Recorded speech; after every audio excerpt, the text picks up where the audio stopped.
Hello everyone. আজ আমি আপনাদের সাথে শেয়ার করব দারুণ একটি সুখবর। বাংলাদেশ ক্রিকেটের দীর্ঘদিনের বিতর্কের মাঝে এবার এলো এক ইতিবাচক বার্তা।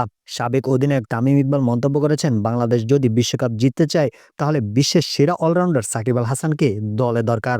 তামিমের এই বক্তব্য সামাজিক যোগাযোগ মাধ্যমে ছড়িয়ে পড়তে আলোচনা আসে ক্রিকেট প্রেমীদের মধ্যে অনেকেই এটিকে দুই তারকার মধ্যে সম্পর্কের বরফ গলার ইঙ্গিত হিসেবে দেখছেন। এই মন্তব্যের পর লাইভে এসে নিজের প্রতিক্রিয়া জানান সাকিব আল হাসান। লাইভে সাকিব বলেন, তামিমের কথাটা আমি সম্মান করি। বিশ্বকাপ জিততে হলে ব্যক্তির চেয়ে দলটাই বড়। আমি সবসময় বাংলাদেশের জন্য শতভাগ দিতে চেয়েছি এবং এখনো চাই।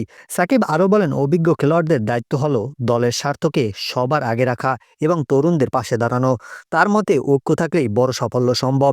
সাকিবের এই বক্তব্যকে অনেকে ইতিবাচক ও পরিণত মনোভাব হিসাবে দেখছেন।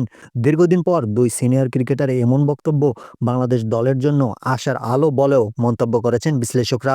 এখন প্রশ্ন, এই ইতিবাচক বার্তা কি বাংলাদেশ দলকে বিশ্বকাপে নতুন উদ্দীপনা দেবে? আপনার মতামত কি? কমেন্টে জানান। এমন আরও আপডেট ক্রিকেট নিউজ পেতে আমাদের চ্যানেলটি সাবস্ক্রাইব করুন।